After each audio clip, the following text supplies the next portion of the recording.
Assalamualaikum warahmatullahi wabarakatuh. Alhamdulillahirabbil alamin wassalatu wassalamu ala asyrafil anbiya'i wal mursalin wa ala alihi wasahbihi ajmain. Yang bertuah Ustaz Fahmi bin Safuri Kuala yang bertuah Ustaz Najib Guru JBKM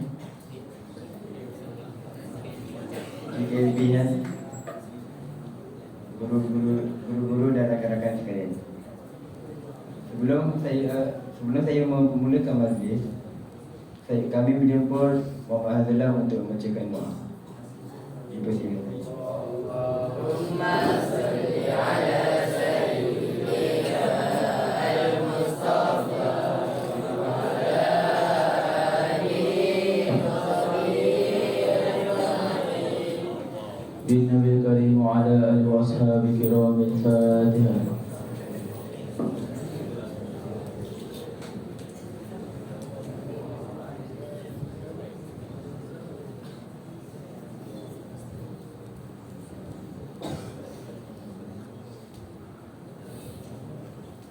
Bismillahirrahmanirrahim. Alhamdulillahi rabbil alamin. Wassalatu wassalamu ala asyrafil anbiya'i wal mursalin wa ala alihi wa sahbihi ajma'in. Allahumma ahyina bil iman wa amisna bil iman wa asyirna bil iman wa adkhilna jannata ma'al iman. Allahumma ighfir lana dhunubana wal walidina warhamhum kama rabbawna shighara wa bi jami'il muslimina wal muslimat wal mu'minina wal mu'minat al ahya'i minhum wal amwat bi rahmatika ya arhamar rahimin.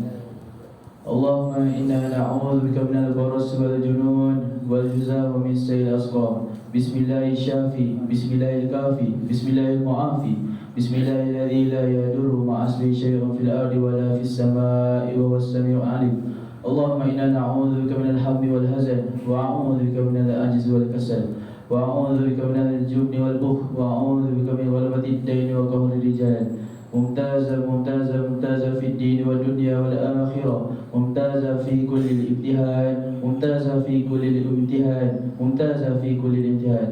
ربنا ظلمنا أنفسنا وإن لم تغفر لنا وترحمنا لنكونن من الخاسرين. ربنا آتنا في الدنيا حسنة وفي الآخرة حسنة وقنا عذاب النار. وصلى الله على سيدنا محمد وعلى آله وصحبه وبارك وسلم. الحمد لله رب العالمين. Amin amin ya rabbil alamin. Terima kasih diucapkan kepada saudara Hazlan. Sebelum saya menjemput penceramah kita pada hari ini, marilah kita membuat satu cheers. Saya sebut bismillah, korang semua sebut fight. Boleh?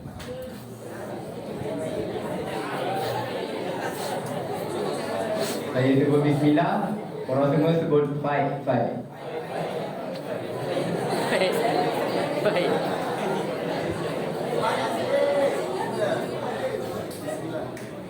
Boleh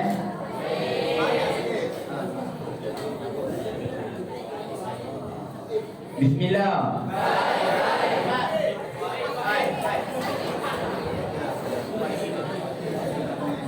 Tanpa memperlengahkan masa lagi, kami menjemput penceramah kita pada hari ini, Ustaz Dharma.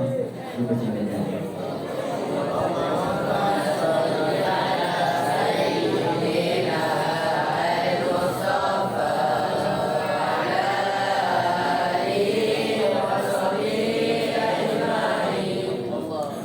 Bismillahirrahmanirrahim. Assalamualaikum warahmatullahi taala wabarakatuh. Terima kasih kepada pengurusi majlis, saudara Hakimi, yang saya hormati Ustaz Suhaimi bin Samsuri selaku guru penolong kanan Khalifah Murid. Kemudiannya Ustaz Najib selaku guru GKMP, dan juga penjelas sumur, serta kaunselor, badan bimbingan dan kaunseling, dan tidak dilupakan juga kepada pelajar-pelajar Bani wal Banat yang saya muliakan sekalian. Baik, sebelum tu macam diceritakan, macam disampaikan oleh saudara Hakimi tadi, masing-masing hari ini nampak macam agak tak berapa nak semangat. Mungkin lemah kan, waktu cuti sepatutnya cuti tapi kita bersekolah pada hari ini. Tapi boleh tak sama-sama Ustaz minta untuk kita sama-sama buat cheers tadi, tapi dengan dalam keadaan yang lebih semangat lah. Boleh? Sebelum tu Ustaz minta izin untuk turun dulu dah. Mungkin kalau ada mic yang sampai dekat mulut masing-masing tu, nasiblah okey. Bismillah. Bismillah. Bismillah. Baik, innal hamdalillah nahmaduhu wa nasta'inuhu wa nastaghfiruh wa na'udzu billahi min syururi anfusina wa min sayyiati a'malina may yahdihillahu fala mudilla lahu wa may yudlil fala hadiya lahu. Asyhadu an la ilaha illallah wahdahu la syarika lahu wa asyhadu anna Muhammadan abduhu wa rasuluh. Arsalahu Allah bil huda wa dinil haqq wa ballagha risalah wa adda al amanah wa nasaha al ummah wa jahada fi sabilillah haqqa jihadihi hatta atahu al yaqin. Wa salawatullahi wa salamu alaihi wa ala alihi wa ashabihi wa man tabi'ahum bi ihsan ila yaumil amma ba'du. Fa inna asdaqal hadis kitabullah wa khairul hadi hadi Muhammad sallallahu alaihi wasallam wa kullu syarrin muhdatsatuha wa kullu muhdatsatin bid'atun wa kullu bid'atin dhalalatun wa kullu dhalalatin finnar. Qala Allah Ta'ala fi kitabil aziz ba'da a'udzu billahi minasyaitonir rajim ya ayyuhalladzina amanu taqullaha haqqa tuqatih wa la tamutunna illa wa antum muslimun ya ayyuhalladzina amanu taqullaha wa qulu qawlan sadida yuslih lakum a'malakum wa yaghfir lakum dhunubakum wa may yuti'illaha wa rasulahu faqad faza fawzan 'azima. Ya ayyuhalladzina amanu taqullaha wa la tanzur nafsum ma qaddamat liwat wa taqullaha innallaha khabirum bima ta'malun. Baik, apa khabar semua? Sihat? Jadi kalau nak ikutkan sebenarnya jemputan Ustaz untuk boleh bahasakan Ustaz walaupun nampak macam muda sikit sebenarnya Ustaz ni bayar-bayar awak semua je. Mungkin atas sikit lah.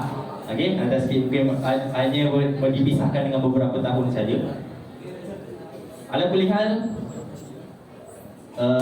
apa yang Ustaz harapkan adalah anda kata awak semua mungkin biarlah cara pandang awak semua pada Ustaz adalah sebagai seorang abang yang mungkin tak jauh gap daripada awak. Dan Ustaz anggap awak semua sebagai adik-adik Ustaz lah, walaupun mungkin pada masa Ustaz mendidik dan mengajar awak semua, insyaAllah. Baik, maaf kalau perkataan-perkataan Ustaz mungkin ada yang tersilap.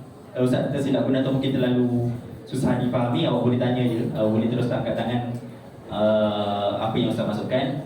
Adapun di sepanjang ceramah Ustaz nanti, mungkin ada sebahagian daripada awak semua boleh rasa mengantuk, bosan dan sebagainya. So saya harap awak cuba cari sesuatu yang boleh menghilangkan dan mengurangkan rasa mengantuk awak semua tu dah. Baik, sebelum tu boleh tak Ustaz nak minta sama-sama kita nyanyikan lagu Doa Iman dulu. Siapa tahu Doa Iman? Doa Iman tak tahu? Allahumma a'inna bil iman tak tahu? Okey, kali ni kita nyanyi dengan maksud dia sekali, boleh? Kita Ustaz akan nyanyi sama-sama. 1, 2, 3. Allahumma a'inna bil iman, Allahumma amisna bil iman, Allahumma ashurna bil iman, wa adkhilna jannata ma'al iman. Ya Allah, hidupkan kami dengan iman. Ya Allah, matikan kami dengan iman. Ya Allah, bangkitkan kami dengan iman, dan masukkan ke syurga-Mu dengan iman. Allahumma a'inna bil iman, Allahumma amisna bil iman, Allahumma ashurna bil iman, wa adkhilna jannata ma'al iman. Ya Allah, hidupkan kami dengan iman. Ya Allah, matikan kami dengan iman. Ya Allah, bangkitkan kami dengan iman, dan masukkan ke syurga-Mu dengan iman. Tadi semua surah doa tak? Siapa yang surah doa tadi? Angkat tangan. Siapa surah doa tadi? Okey. Penting ya surah doa. Okey. Bismillah. Bismillah. Okey, penting tak surah doa? Sangat-sangat penting ya surah doa, walaupun ianya disyariatkan hanya sekadar sunat sahaja. Tapi dalam keadaan kita solat duha ini, sebenarnya itu adalah satu peluang untuk kita membuktikan dalam kesibukan kita. Betul tak? Pagi-pagi manusia sibuk sampai ke tengah hari, betul? semua sibuk. Kita sibuk belajar. Kami sebagai seorang guru sibuk bekerja. Adapun orang lain di luar sana pun sibuk bekerja. Tapi kenapa Allah Subhanahu Wa Taala jadikan duha ini adalah untuk mencari mana hamba-hambanya di saat mereka sedang sibuk bekerja, sibuk belajar, mereka luangkan masa untuk mengingati Allah Subhanahu Wa Taala. Jadi sangat-sangat rugi sebenarnya kalau kita tak manfaatkan solat duha ini dan sebagai satu platform kita untuk mendekatkan diri kita kepada Allah Subhanahu Wa Taala. Lagi-lagi Allah sekarang ni bergelar sebagai seorang pelajar sekolah agama Arab lagi tu. Dia dah agama tambah bonus Arab lagi. Okey, ada SMKA tapi dia tak belajar Arab secara penuh. Tapi awak daripada tingkatan 1 awak belajar Arab. Kita panggil mungkinlah kita panggil sebagai kalau lah ada science stream kita ni mungkinlah Arabic stream lah. Okay, kita belajar Arab tulis. Jadi jadikanlah solat duha ni sebagai satu rutin kita, harian kita. Sebab rezeki yang Allah Subhanahu Wa Taala bagi pada waktu duha ni mencurah-curah. Jadi luangkan masa. Kalau dulu biasanya kalau saya waktu sekolah memang saya antara pelajar yang kalau kat sekolah saya tak makan waktu rehat.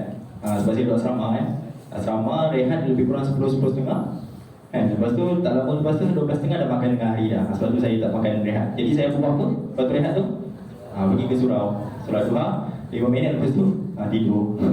Itu saya waktu sekolah. Tapi kalau nak ikutlah. Saya tak anggaplah benda tu satu contoh yang baik. Tapi kalau rasa benda tu okey, ikut terpulang. Okey. Jadi buat solat duha. Okey. So pasti harap boleh sama-sama giatkan solat biasakan untuk solat duha. Makan kat kantin mungkin sekejap dulu, lepas tu ambil masa untuk solat duha. Okey. Macam mana kalau kita tengok siapa yang mungkin pernah dengar lagu solat duha kan? Lagu doa-doa. Tahu lagu doa-doa macam mana? Semua hafal lagu doa-doa. Tapi aplikasi daripada duha tu sendiri kita tak apply sebaiknya. Okay, tak apalah halalan kita halalan semua tahu solat doa. Solat doa lagu doa-doa kita sama-sama nyanyi lagu doa-doa. Boleh? Okay, 1, 2, 3. Allahumma inna duha duhauka wa baharuka wa jamaluka wal quwwata quwwatuka wal qudrata qudratuka wal ismata ismatuka. Allahumma in kana rizqi fis samai fa anzilhu wa in kana fil ardi fa akhrijhu wa in kana mu'assiran fa yassirhu wa in kana haraman fa tahhirhu wa in kana ba'idan fa qarribhu bihaqqi du'aika wa bahaika wa jamalika wa quwwatika wa qudratika atini ma ataita min ibadika salihin.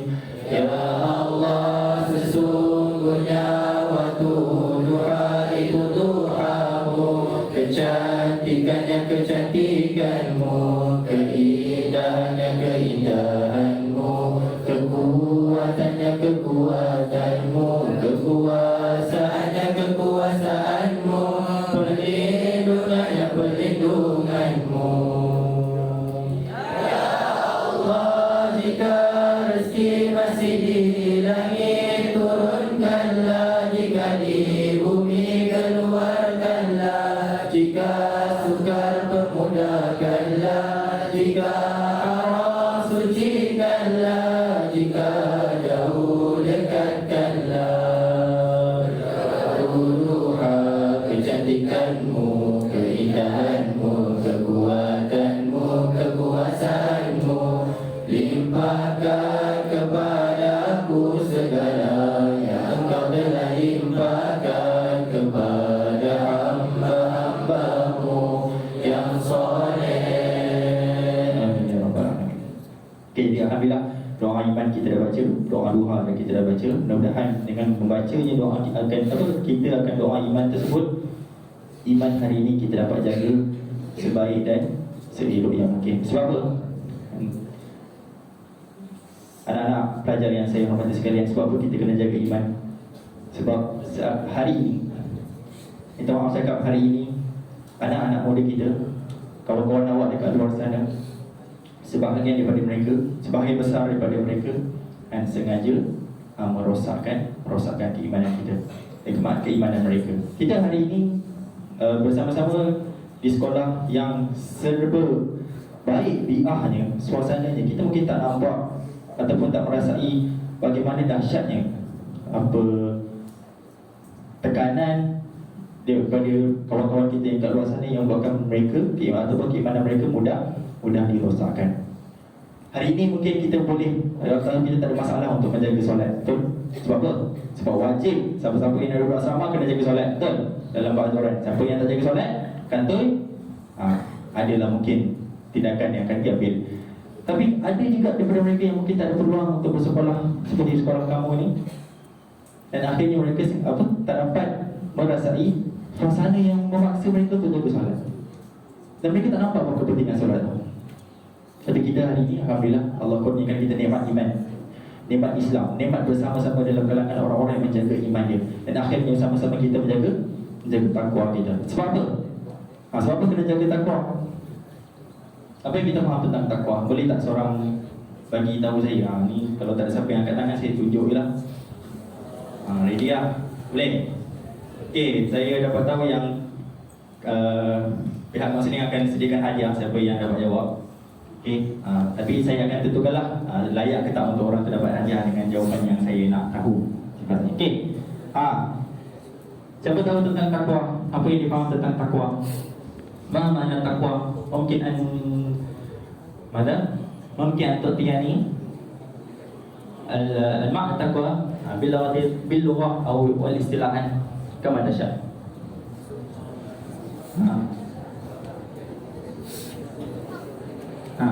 Ali tahu jawab Ali. Oh. Okey, apa maksud takwa? Kepada Allah dan jami'an. Okey, betul takwa ni sebenarnya maksud dia luas. Antara yang dimasukkan oleh Ali itu adalah takut kepada Allah Subhanahu Wa Taala dengan apa? Al-imtisalu bi awamirihi wa ijtinab an apa? Al-imtisal bi awamirihi wa ijtinab an irtikabil ma'asi. Itu kita imtisal apa imtisal? Kita melakukan segala perintah Allah Subhanahu Wa Taala dan kita meninggalkan segala larangannya, ataupun meninggalkan daripada melakukan segala apa yang Allah Subhanahu Wa Taala larang. Sebab apa? Kalau hari ini mereka yang terbaik adalah bukan mereka yang ada rupa paras. Jadi jangan rasa awak terbaik lah kalau hari ni awak rasa awak cantik ke, kan? Awak rasa awak handsome ke, sadar ke, apa lagi, bergaya ke kan? Tengok malam anugerah asrama tu kan, bukan main semua saya tengok kan. Yang perempuannya bergaunnya kan, yang lelakinya berpakaian tuxedo yang orang panggil blazer apa semua. Salah ke cantik? Tak ada masalah pun. Itu fitrah kita yang sukakan kepada kecantikan. Bahkan Allah Subhanahu Wa Taala sendiri sebut dalam hadis qudsi kan, Rasulullah SAW sendiri sebut dalam hadis qudsi, dan Allah Subhanahu Wa Taala itu cantik dan Allah Subhanahu Wa Taala mencintai kecantikan. Jadi kita memang suka kecantikan. Tapi jadi anak benda kita tak mengharapkan kecantikan kita adalah sebagai satu perkara yang kita perlu banggakan. Yang kita perlu banggakan hari ini adalah, ataupun yang kita perlu cari kebanggaan ataupun kemuliaan hari ini adalah bagaimana kita menjaga takwa kita. Sebab apa Allah Subhanahu Wa Taala sebut dalam Al-Quran, Inna akramakum innallaha atqakum. Sesungguhnya orang yang paling mulia, orang yang paling mulia di sisi Allah Subhanahu Wa Taala adalah orang-orang yang paling bertakwa. Jadi macam mana kita nak menjaga takwa kita? Kalau hari ini menuntut ilmu adalah satu kewajipan, maka kita kena pastikan kita betul-betul menuntut ilmu dengan bersungguh-sungguh. Segala apa yang diminta oleh guru-guru kita, segala apa yang diajarkan oleh guru-guru kita terima dengan baik. Hari ini sebenarnya saya nak cakap tentang topik lain sebenarnya, tentang Isra Mi'raj. Dia minta oleh, dinasihatkan oleh saya untuk cerita. Tapi along the way nanti tentang Isra Mi'raj saya akan cerita juga ibrah-ibrah yang kita boleh ambil sebagai seorang pelajar. Cuma untuk permulaan ini saya suka untuk sentuh bab takwa. Sebab bila seseorang itu menjaga takwanya dengan baik, secara tak langsung dia sedang menjaga iman dia dengan baik. Ya ayyuhalladzina amanu taqullaha haqqa tuqatih. Wahai orang yang bertakwa, wahai orang beriman, bertakwalah kepada Allah Subhanahu wa taala haqqa tuqatih. Apa haqqa tuqatih? Dengan sebenar-benar takwa. Maksudnya kita ni kalau nak berbuat sesuatu, kena buat sungguh-sungguh. Kalau hari ini kewajipan menuntut ilmu, menuntut ilmu ada satu kewajipan bagi kita. Kita kena pastikan kita menuntut ilmu dengan betul-betul. Kan? Pelajar-pelajar ada form 5 sini. Ke semua asal form 4 saja. Form 5 ada? Form 5 ada tak ni? Form 5, senyap form 5. Ada. Jadi form 5 nak SPM kan? Buktikan yang awal dengan SPM yang awak nak buktikan awak adalah orang yang bersungguh-sungguh dalam pelajaran. Tinggalkanlah segala hal-hal yang boleh menyibukkan awak daripada memikirkan hal SPM awak tu. Boleh? Dan majlis anugerah asrama dah habis apa semua kan? Jadi yang tinggal adalah SPM. Jadi fokus pada SPM. Okay? Kita juga dengan hal-hal yang lain selain daripada belajar, bagaimana pula dalam keadaan kita menghormati kedua ibu bapa kita. Itu adalah satu kewajipan, betul. Berbuat baik adalah kewajipan kepada ibu bapa. Jadi bagaimana kita menjaga kewajipan itu pula pada ibu bapa kita? Kalau saya dulu, antara perkara yang saya sematkan ketika saya berada di asrama dulu, ini adalah sebagai satu bukti yang saya sedang menjaga ketaatan saya kepada ibu bapa saya adalah setiap minggu saya pastikan saya akan ada call, ataupun tak setiap minggu, selepas 3 hari saya akan call, saya akan update apa yang saya buat sepanjang di sekolah. Awak ada buat? Kalau ada perlu buat, cuba buat.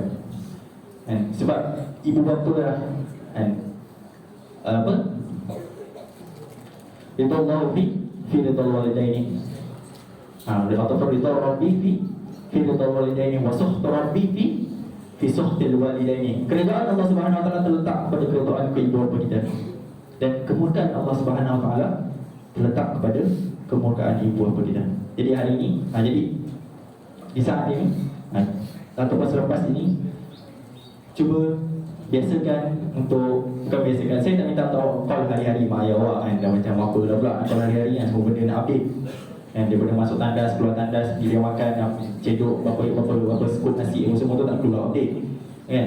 Paling kurang awak cerita yang hari ni saya belajar apa, hari ni apa yang saya faham daripada guru-guru apa.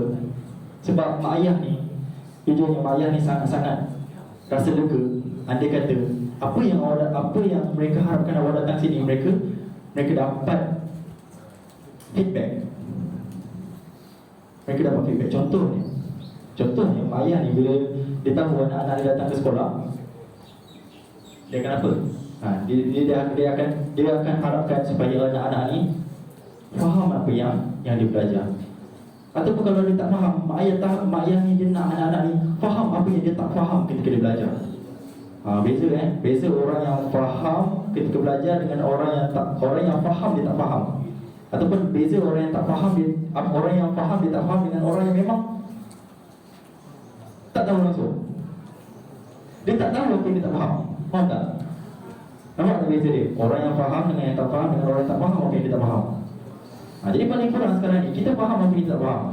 Jadi bila kita mengadu kat mak ayah, abang ni belajar tajuk algebra tadi, contoh kan, abang ni belajar tajuk algebra. Lepas tu dekat part ni, abang fokus abang dah faham dah, cuma part ni kan abang boleh, kenapa dia macam ni? Kalau contoh ibu tu boleh jawab, mungkin boleh bantu kan. Tapi kalau ibu tak boleh jawab, tak apa bang, dia tak apa ibu. Abang pastikan abang pastikan abang akan faham juga apa yang abang belajar. Cuma ni je abang tak faham. Itu paling kurang lah. Jadi yang risau tu adalah bila kita langsung tak faham apa yang kita tak faham. Entah apa lah ibu tadi belajar, contoh kan. Tapi sebenarnya mak pun lega juga bila kita nak mula risau hal tu kan. Paling kurang kita risau lah, kita ambil berat lah apa yang kita tak faham kan. Berbanding orang pergi ke sekolah, dia pun tak tahu apa yang dia tak faham. Jadi ini, dan ada cara untuk kita, mungkin saya pergi secara praktikal lah macam mana untuk kita buat apa atau cerita apa yang kita boleh buat ketika call mak ayah kita. Okey, seterusnya sebagai seorang pelajar juga, antaranya adalah kewajipan kita adalah menjaga hubungan kita dengan Allah Subhanahu Wa Taala. Bagi orang yang sekarang ni dia menjaga solat, dia kena pastikan solatnya adalah solat berjemaah. Yang lelaki lah di surau. Biasanya yang sini-sini ni saya faham lah kan, malah di surau solat dekat dom. Okey. Tapi aulanya kepada semua solatlah di surau. Kita ada surau, solat di surau secara berjemaah. Okey, orang yang memperbaiki solatnya adalah orang yang sedang memperbaiki kehidupannya. Kalau hari ini kita membiarkan solat kita dalam keadaan cincai boncai atau cincai boncai, kalau Allah sebut dalam Al-Quran tu, wailul lil musallin alladzina hum an salatihim sahun, iaitu orang-orang yang solat itu dalam keadaan masuk sahun ni, keadaan lalai. Dia bukan yang dimasukkan dalam sahun ataupun wailul lil musallin, dia dimasukkan adalah alladzi yaltazimu bis salat, alladzi yaltazimu bi iqamati salat, orang-orang yang sentiasa mendirikan solat. Tapi kenapa Allah Subhanahu Wa Taala menceritakan orang-orang yang orang-orang yang celaka, wail celaka ataupun wail neraka, wail bagi orang yang solat. Kenapa celaka orang yang solat ni? Kerana mereka melakukan solat dalam keadaan lalai. Apa contoh keadaan lalai? Main-main, nak solat tiba-tiba masih lagi cuik-cuik kawan kat sebelah, belajar-belajar tingkat satu ni kan, adik-adik kita ni kan, abang kena tengok, tunjuk apa yang baik kepada adik-adik kan. Tiba-tiba kan, zaman saya dulu yang kelakarnya waktu solat, masa ada junior form 1 waktu tu, tengah-tengah solat ni kan, tengah-tengah tayar akhir, tahu dia buat apa? Dia lari daripada jauh, dia tengok orang tayar akhir, dia lari, dia pergi buat slide tackle terus masuk tayar akhir. Awak bayangkan macam mana? Boleh bayangkan tak? Dia tengok alamak, dah solat apa, dah tayar akhir ni, dia lari daripada jauh, lari, sok, dia buat slide tackle, sok terus, apa, dia buat tayar akhir tu, kepala terus sengit jadi kan. Terus at-tahiyatul mubarakah. Jadi sebenarnya mungkin ada itu tak faham, mungkin ada itu tak faham, tapi lebih parah lagi lah kalau kita mentertawakan dia kan, depan dia kan, mungkin dia tak tahu, tapi kita tunjukkanlah dengan cara yang betul. Sebab kalau dibiarkan dengan dia lakukan seperti itu, boleh jadi dia akan terus bermain-main dalam solat dia. Itu contoh lah. Jangan ikut pula lepas ni kan, tengok macam style pula solat macam tu kan, dia boleh buat kan lepas ni. Jangan. Okay, kita solat ada tata tertibnya, ada caranya dan ada rukunnya, pastikan terpenuhi lah segalanya. Baik, tentang Isra dan Mi'raj.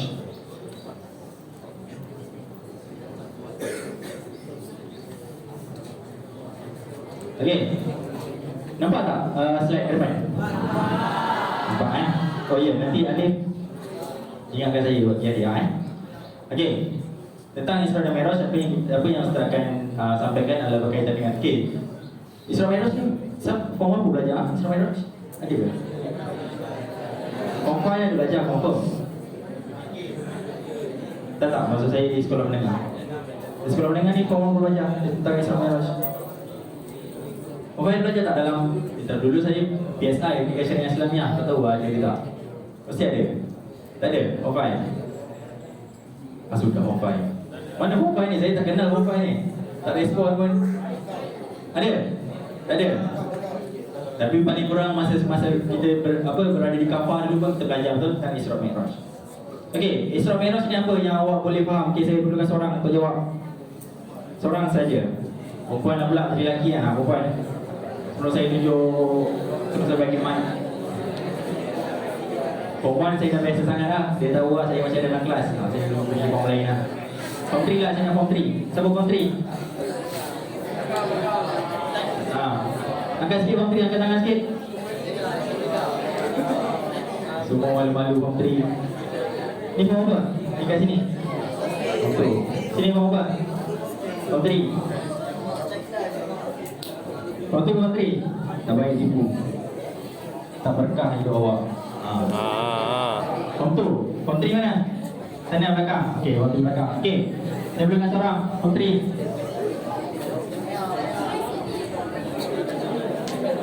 Ini kenapa dia pakai itu hitam, dia pakai putih ni? Ini form apa? Tolong hitam form lain. Form 3 kak? Okey, tolong hitam lah. Angkat form 2. Ni? Okey, angkat lah kawan. Oh, kawan. Okey. Daripada pengalaman hidup awak, pernah dengar tentang Isra Mi'raj yang apa yang awak tahu?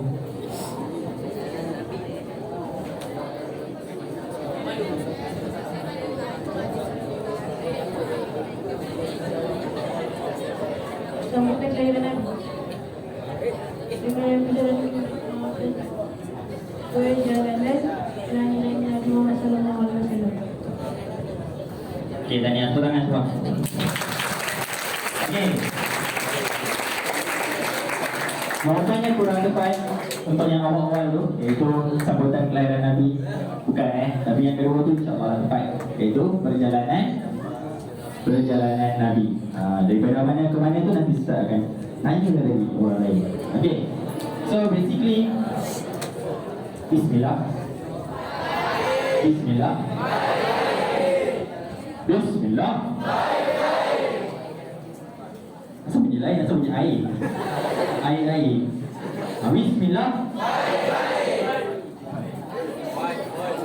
Okey.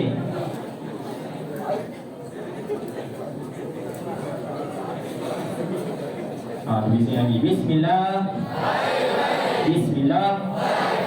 Okey, sebenarnya. Okey, diam. Okey. Isra. Isra ni adalah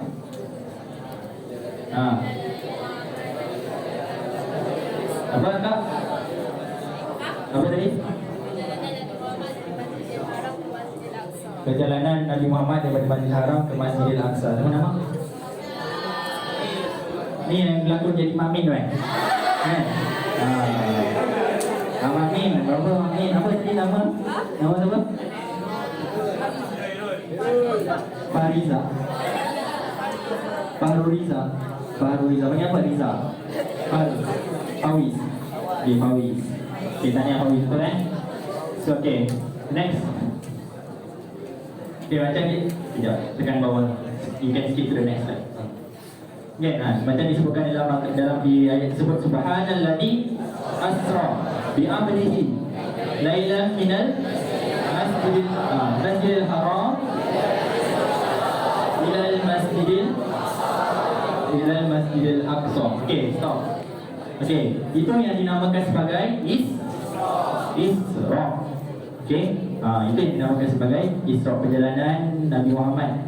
Okay, yang dimasukkan itu adalah Maha Suci Allah yang mana Asra? Mana Asra? Yang menjalankan ataupun yang menggerakkan bi'amrihi, hamba-Nya. Yang dimasukkan hamba-Nya kat sini siapa? Siapa? Rasulullah sallallahu alaihi wasallam. Pada waktu malam. Daripada mana ke mana? Daripada Masjidil Haram ke Masjidil Aqsa. Di mana terletaknya? Okay, diam saya nak tanya. Di mana terletaknya? Oh, lagi dah pula. Masjidil Aqsa terletak kat mana bang?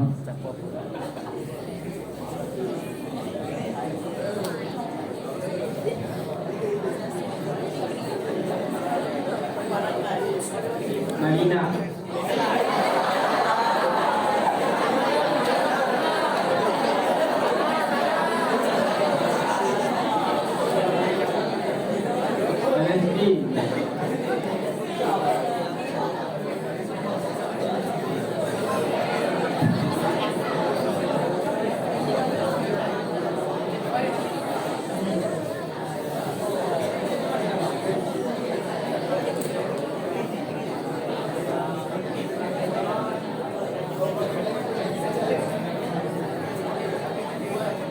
Ke Madinah.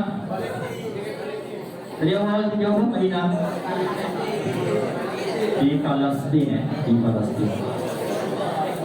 Baik, bila cerita tentang Palestin ni, okey, bismillah. Bismillah. Bila cerita tentang Palestin, apa yang terbit daripada minda awak semua? Apa perkara pertama yang awak fikirkan?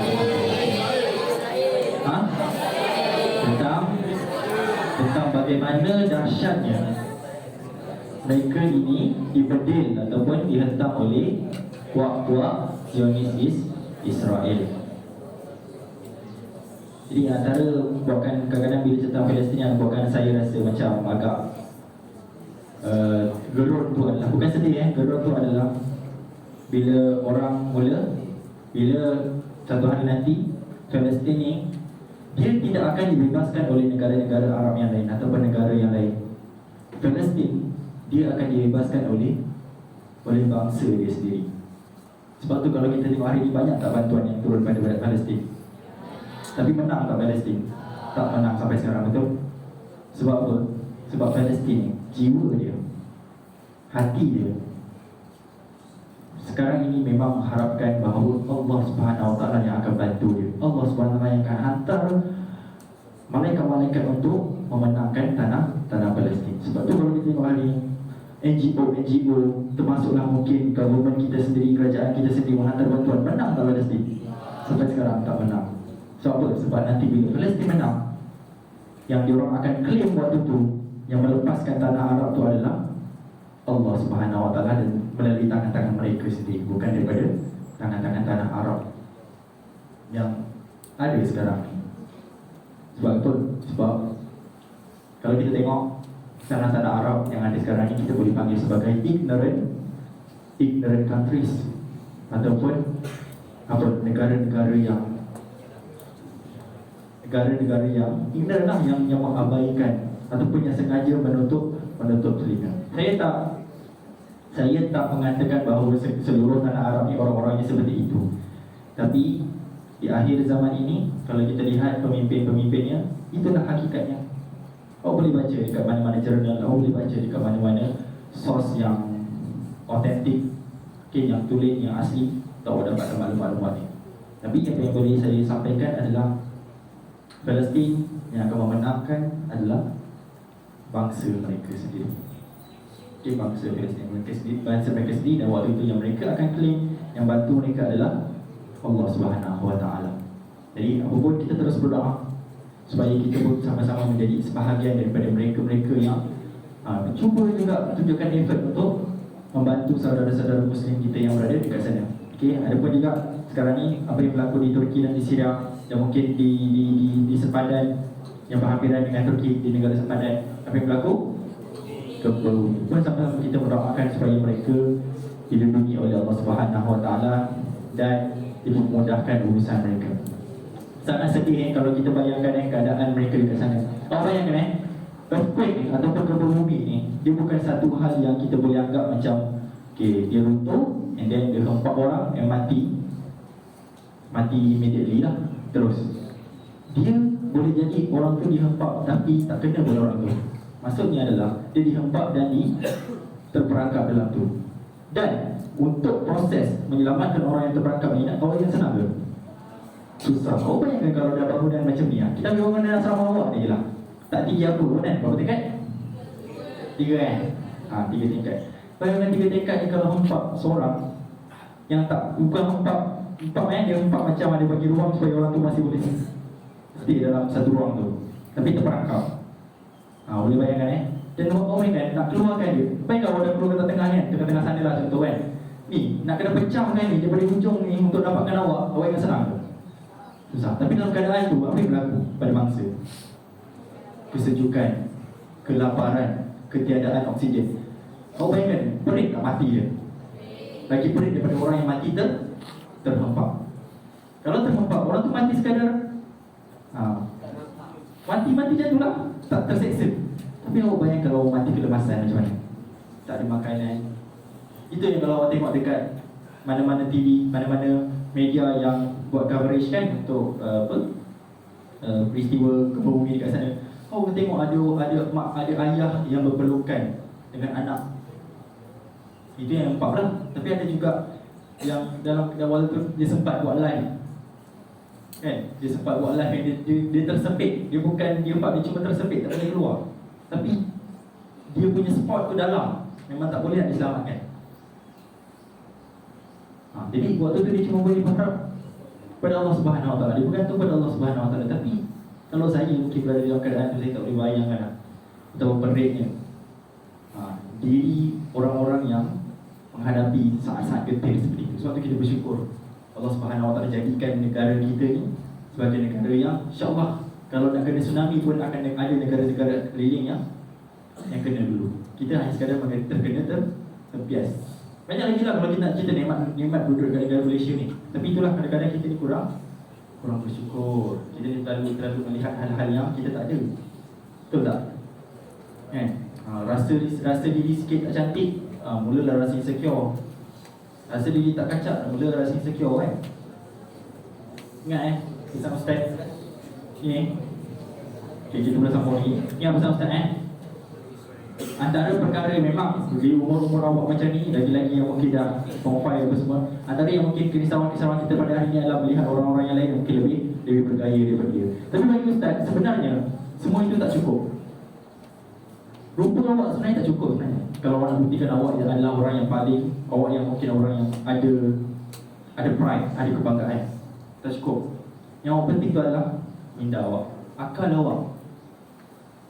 Ustaz, jujurnya, anda kata kalau Ustaz dikurniakan untuk mengajar sampai bila-bila, perkara pertama yang Ustaz akan cari adalah siapa yang boleh, siapa adalah orang-orang yang pelajar-pelajar yang bijak. Dia bukan sekadar bijak tau, dia tak bijak takut, tapi dia bersungguh-sungguh untuk menjadi bijak. Ustaz aku akan halalkan fokus Ustaz pada orang-orang macam ni.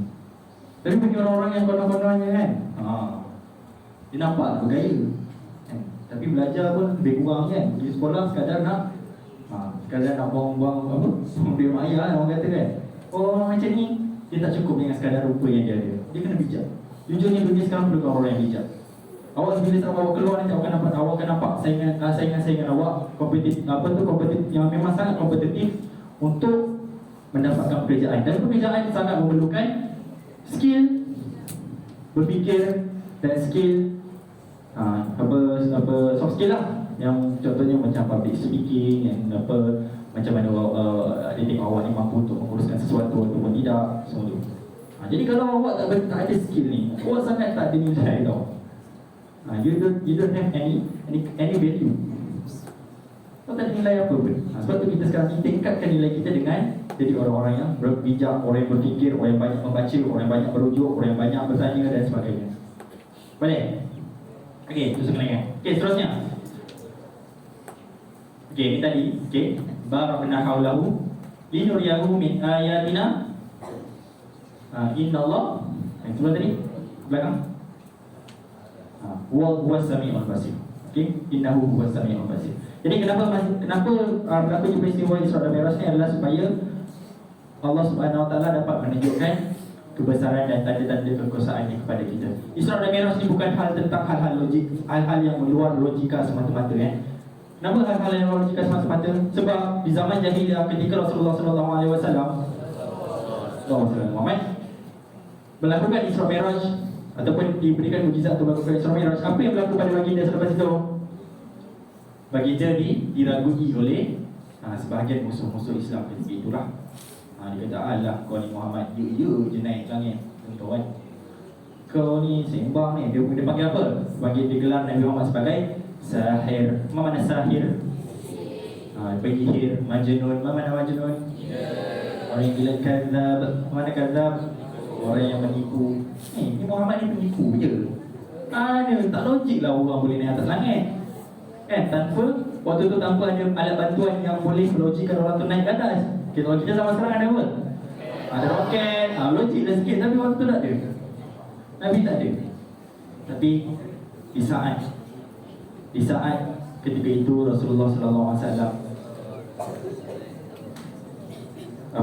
ditolak segala risalah yang dibawa oleh baginda dengan buktikan bahawa dengan baginda bukti naik atas Mi'raj tu, ada sahabat-sahabat yang tetap teguh membantu menyokong perjalanan baginda. Contohnya macam Abu Bakar As-Siddiq. Kenapa dinamakan Abu Bakar As-Siddiq? Siapa jawab? Perempuan pula. Okey, Fatihah. Terus Fatihah. Semangat.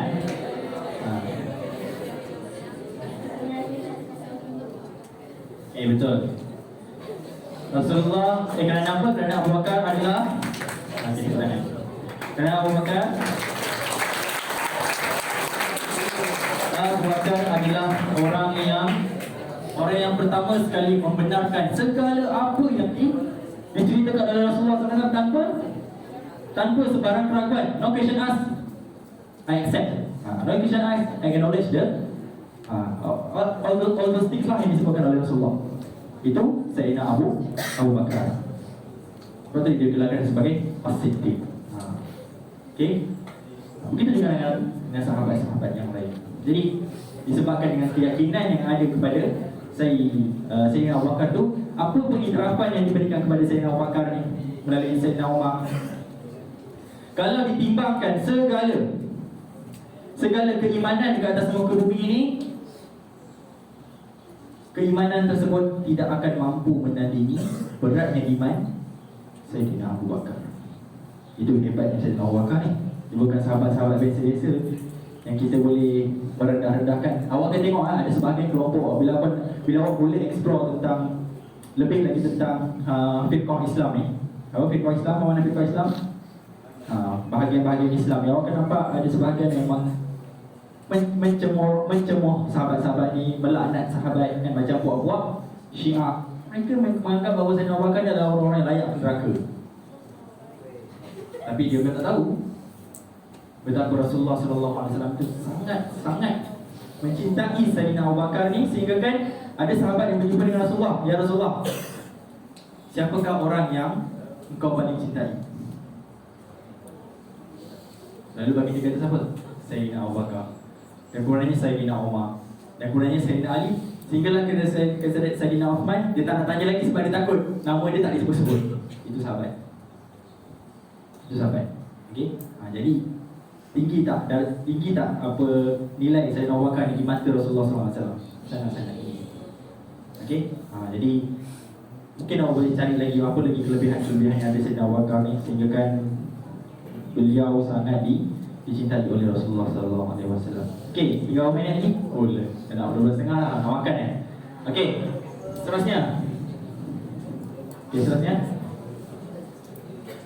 dekat tu. Okey, lagi. Okey, kenapa berlaku Isra dan Miraj?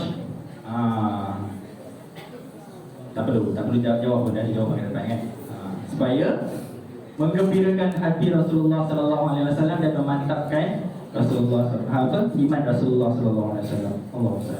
Jadi kenapa ketika ini Allah Subhanahu Wa Taala menjadikan Isra dan Miraj atau memisahkan Isra dan Miraj kepada Rasulullah ataupun memujizatkan Isra dan Miraj kepada Rasulullah adalah untuk menggembirakan hati Rasulullah yang pada ketika itu berada dalam Amul Huzni. Apa makna Amul Huzni? Amul Huzni apa maksud dia? Tahun kesedihan. Kenapa dinamakan tahun kesedihan? Dan bila berlaku tahun kesedihan ni? Okey, bila berlaku sebab ada soalan yang tiba-tiba terlintas dekat benak fikiran Ustaz ni. Okey.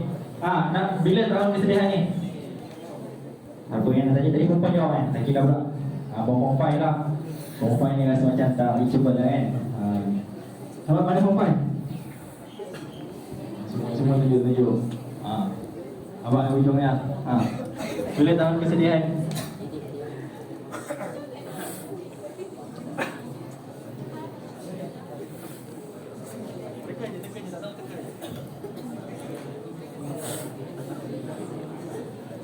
Tak apa.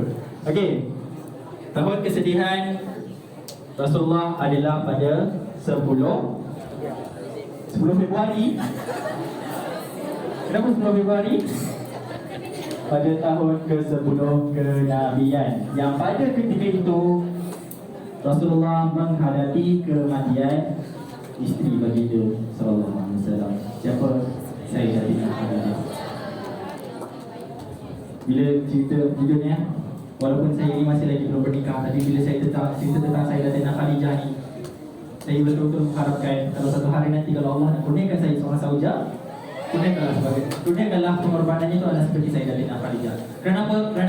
Saya cerita ni bukan sebab saya nak cerita benda-benda manis, benda-benda sweet tau. tapi saya nak cerita bagaimana tingginya pengorbanan Sayyidatina Khadijah kepada Rasulullah SAW. Betapa sayangnya beliau ni kepada baginda SAW. Bayangkan, awak bayangkan bila Rasulullah SAW terima wahyu pada umurnya 40 tahun, pada satu kenabian satu kenabian. Dan waktu itu siapa je ada dengan Rasulullah? Sayyidatina Khadijah dan Abu Talib. yang waktu itu betul-betul memperjuangkan apa yang diperjuangkan oleh Rasulullah SAW, yang betul-betul memberikan perlindungan apa yang ingin diusahakan oleh Rasulullah SAW. Sehingga kan Sayyidatina Khadijah ni, kalau saya ceritakan antara cerita yang membuatkan saya rasa tersentuh tu adalah, dia kata kepada Rasulullah, ya Rasulullah, andai kata satu hari nanti aku mati, dan ketika itu aku masih lagi, dan ketika itu umat Islam memerlukan suatu perkara yang boleh membuatkan jabatan untuk melintas ke satu tempat, maka gunalah tulang belulang aku. Hebatnya Sayyidatina Khadijah, sehingga beliau mati pun beliau nak menginfakkan harta kepada Rasulullah SAW untuk perjuangan dengan Islam, untuk yang kita kecapi hari ini. Dan bayangkan ketika mana Sayyidatina Khadijah ni dikenali sebagai orang yang dermawan, bukan dermawan, orang yang bangsawan, orang yang punya harta, kekayaan, kedudukan, tapi disebabkan dia berkahwin dengan Rasulullah, Allah Subhanahu Wa Taala, bukan Allah Subhanahu Wa Taala menarik nikmat kekayaan tu, tapi Allah Subhanahu Wa Taala gantikan kekayaan itu dengan Allah Subhanahu Wa Taala menghadiahkan Rasulullah SAW sebagai sosok tubuh yang paling mulia, manusia yang paling mulia. Dan Rasulullah SAW bertanya kepada Sayyidatina Khadijah, ya Khadijah, adakah engkau rasa rugi berkahwin dengan aku? Ketika mana Rasulullah melihat Sayyidatina Khadijah sedang menangis, Rasulullah bertanya, sebab Rasulullah kan sekarang ni dihina, dipulau, dimaki, dicaci, termasuk terpalit juga cacian itu kepada Sayyidatina Khadijah. Dan ketika itu Sayyidatina Khadijah menangis, tergesa-gesa. Baginda pun bertanya, wahai putriku, contohlah mana-mana sikit ya Habibti, sayangku, contoh kan, wahai Khadijah, adakah kau merasa menyesal berkahwin dengan aku? Adakah kau merasa menyesal berkahwin atau bernikah dengan aku? Apa kata sebenarnya Sayyidatina Khadijah pun merasa macam tertanya-tanya lah, kenapa Rasulullah kata begitu? Sebab bila kau berkahwin dengan aku, harta kau tak ada, kedudukan kau tak ada, yang kau dapat hanya adalah ujian-ujian yang aku terima. Apa kata Sayyidatina Khadijah? Ini buat saya rasa macam, ya Allah, kurniakanlah aku isteri seperti contoh rakyat. Tetapi nanti kita doalah sama-sama, awak pun semua sama-sama lah. Tapi awak muda lagi fokus lah belajar. Okey, apa yang berlaku? Sayyidatina Khadijah kata, ya Rasulullah, sesungguhnya kesedihan aku ini adalah satu kebahagiaan aku kerana Allah Subhanahu Wa Taala telah kurniakan aku satu suami yang baik. Satu suami, saya dengar, saya nak cerita sebab satu suami yang sanggup berkorban untuk umat dia, yang sanggup memperjuangkan nyawa dia hanya kerana umat dia. Sedangkan waktu itu Rasulullah SAW ditawarkan harta, Rasulullah SAW ditawarkan harta, ditawarkan pangkat, ditawarkan wanita-wanita, tapi apa bagi dia buat? Bagi dia tolak semua. Sebab apa? Sebab dalam hati bagi dia yang ada waktu itu hanya Allah dan Rasul. Hanya Allah kerana Allah dan Rasul, Allah dan dia sendiri yang yakin akan perjuangan bagi dia sallallahu alaihi wasallam. Itu Sayyidatina Khadijah yang sanggup berkorban. Aku bersyukur Rasulullah, aku bersyukur Allah kurniakan aku akan ikut oleh Rasulullah. Kita kalau hari ini, ya Allah, saya pun kalau berada dengan Rasulullah, saya pun sangguplah, insyaAllah nak tolak segala apa yang mungkin. Kalau sekarang ni saya merisaukan tentang pekerjaan saya, tak apalah, saya tak bekerja sekalipun asalkan aku bersama dengan Rasulullah. Begitu juga dengan ketika mana Rasulullah SAW balik daripada perang, satu perang yang dinamakan sebagai perang Surah Al-Anfal. Cerita perang apa? Surah Al-Anfal. Wallahualam, saya belum bercerita tentang perang itu. Tapi awak boleh tengok dalam Surah Al-Anfal, surah yang ke-8. Allah SWT ceritakan dalam satu perang ni, yang ketika itu harta-harta peperangan diberikan lebih buat mu'alaf. Kamu masuk mu'alaf, orang-orang yang baru masuk Islam. Tapi ketika itu sahabat-sahabat mula merasakan was-was kepada Rasulullah. Dia mula mengatakan Rasulullah, dia mula rasa tak amanah pada Rasulullah. Ya Rasulullah, kenapa kau bagi dekat mu'alaf ni banyak, tapi kami sikit? Ataupun bahkan kami tak dapat apa-apa. Tapi apa yang berlaku pada Rasulullah kata apa? Kalian tidak gembira kah? yang mereka ini bergembira ketika pulang dengan harta, tapi kalian gembira pulang dengan aku. Rasulullah. Kalau saya waktu itu mungkin berada dekat hadapan Rasulullah waktu cerita tentang itu, saya rasa macam, ya Allah, aku minta maaf ya Allah kerana yang suka sangka buruk pada Rasulullah. Kenapa kita nak rasa rugi bila kita bercerita tentang Rasulullah? Kenapa kita nak rasa rugi bila kita kata kita sekarang sedang memperbaiki cinta kita pada Rasulullah? Itu.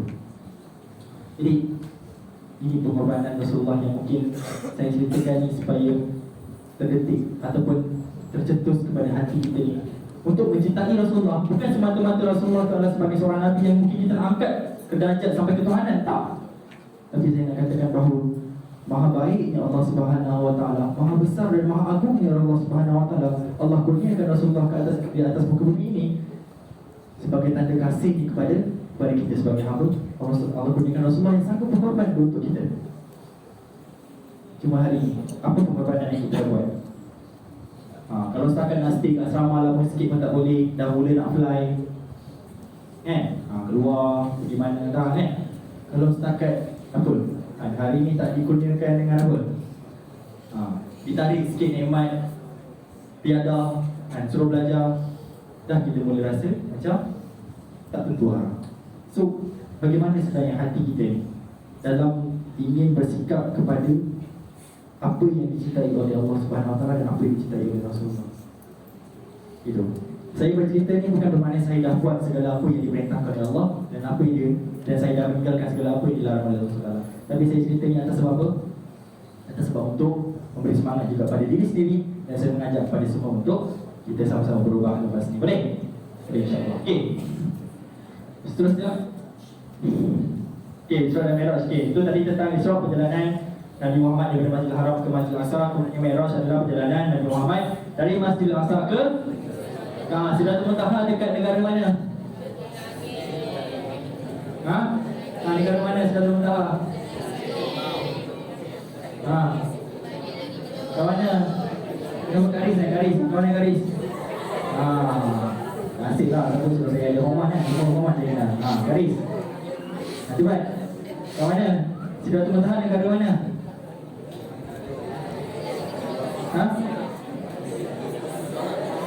Tak tahu. Kat mana? Tanya nama tu. Negara mana? Awak sebut Khaira dan Mia. Khaira dan Mia. Kat mana? Tak tahu juga. Lagi dah. Mana bom tu? Jawapan. Abang spek ni. Ini. Agak mana Sidratul Muntaha negara mana?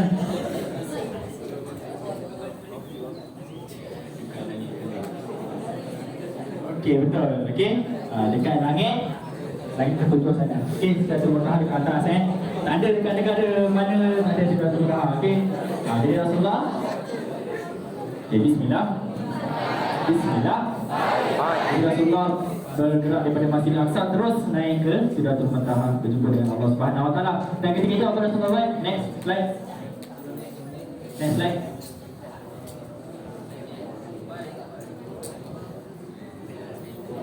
Next. Next. Next. Oh, no, tak internet ni. Dari internet. Sama. Okey, Rasulullah pergi ke sana, sebenarnya apa yang berlaku, apa syariat berlaku pada ketika itu? Siapa yang tahu? Siapa yang tahu apa syariat yang diturunkan kepada Rasulullah ketika itu? Soalan berapa rakaat? 50. Kemudian apa yang berlaku?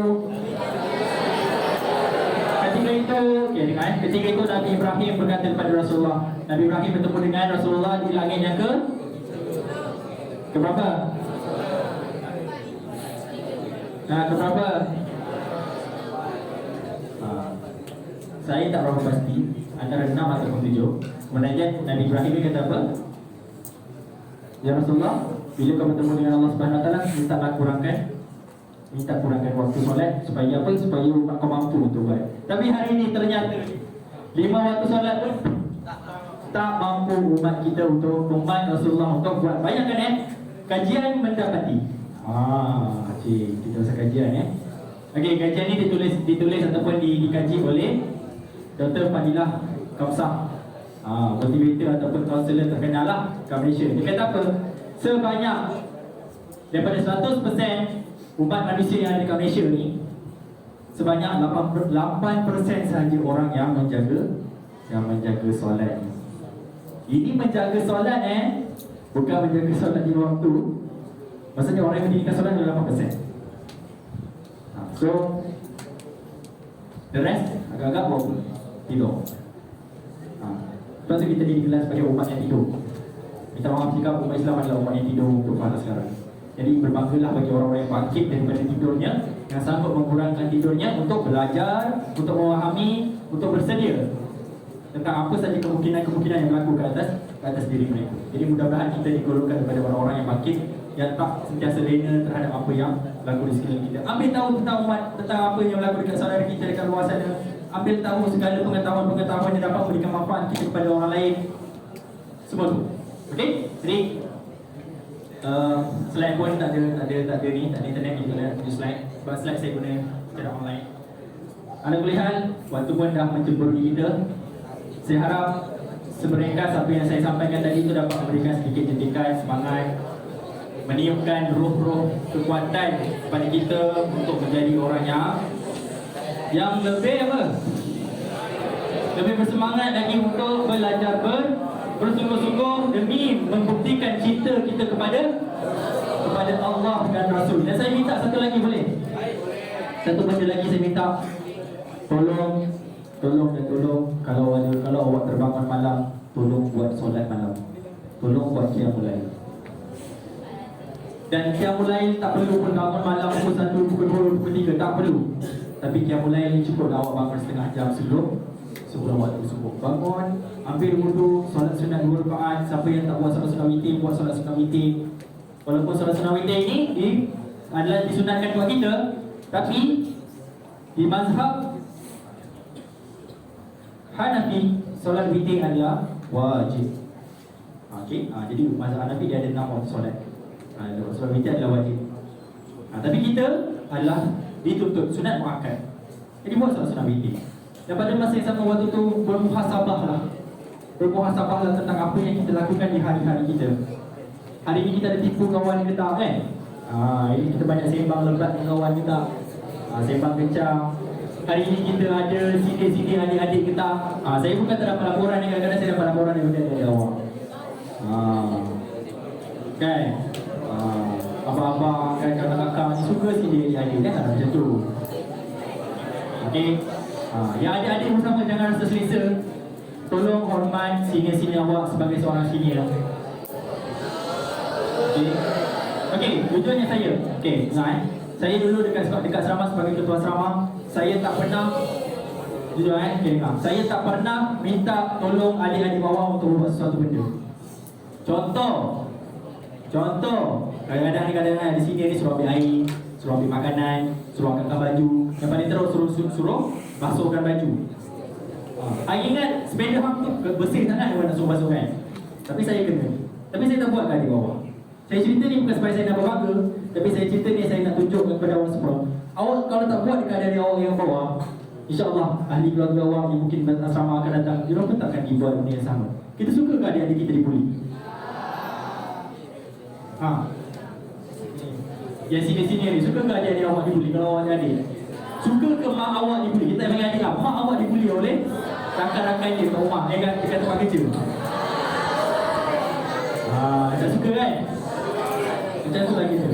Sebab tu sepanjang saya sebenarnya saya jadi KA ataupun jadi ketua asrama tu, kadang-kadang tu bukan saya yang minta untuk diorang untuk buat sesuatu, diorang yang offer. Sampai dia kata, Abang Dharma ni tak pernah minta tolong kita orang. Saya tolong ambilkan air, contoh. Yang lebih dahsyat lagi apa dia orang buat? Ini saya cerita betul-betul saya tak cerita benda main ni. Yang lebih dahsyat tu dia tanya, Abang Dharma, saya nak tanya lah, Abang Dharma nak tak kakak saya? Kenapa kan? Tadi saya cerita betul-betul ni. Saya cakap, ni aku tak habis belajar lagi, dah berangkat tu.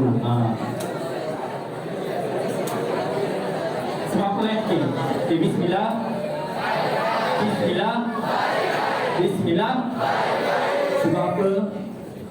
Sebab apa saya buat macam tu? Sebab saya nak adik-adik ni dia hormat saya sebagai orang yang bukan sebab dia hormat saya sebab dia memang nak hormat, tapi bukan sebab takut. Bila orang hormat kita sebab takut, dia boleh tengok belakang tak? Dia boleh tengok belakang. Walaupun kita memang tak boleh kontrol. Begitu kalau orang nak sembang belakang, bilang tak nak sembang belakang apa semua kan. Tapi kalau orang ni dia hormat kita kerana dia hormat, kerana senior ni dia tunjuk hal yang baik. Jadi kalau dia minta pergi solat, pergi turun surau, dia pun turun surau. Kalau dia minta berhenti riadah pada waktu sekian, dia pun berhenti waktu sekian. Orang ni akan hormat dan orang tak akan cari poin kita. Kau pun solat dekat daun pun nak kata kita orang nak suruh kita orang solat apa ke surau. Kau pun habis main pukul 7, kau nak kata siapa nak suruh kita orang habis pukul 6. So dia tak boleh hormat kita. Sebab tu sekarang ni yang paling penting adalah jadi seorang senior, awak semua memang kena tunjukkan tunjukkan model yang baik kepada mereka. Macam mana menjadi orang yang orang yang pelajar yang sangat patuh kepada peraturan asam. Okey. Jadi itu saja. Saya minta maaf sepanjang apa yang saya sampaikan yang mungkin mengguriskan hati sesiapa saja, terutama sekali para guru yang ada. Mudah-mudahan bermanfaat lah buat semua. Saya minta maaf kalau mungkin kurang daripada segi pengisian, tapi saya cuba memberi yang terbaik. Mudah-mudahan awak semua dapat beristifadah dan dapatlah sampaikan kepada orang yang kita ada hari ini. Wallahu a'lam. Aku qauli hadza wa astaghfirullahaladzim wa lakum. Assalamualaikum warahmatullahi wabarakatuh.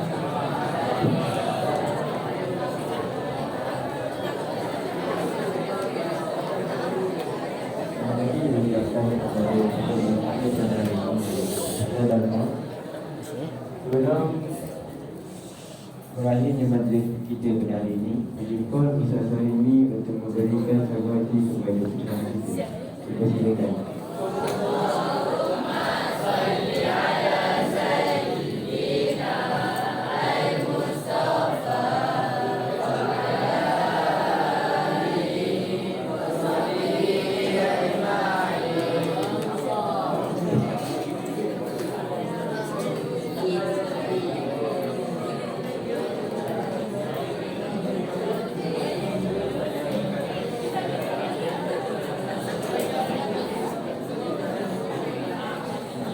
Dengan berakhirnya pemberian terbaik itu lagi, maka berakhirlah majlis kita pada hari ini.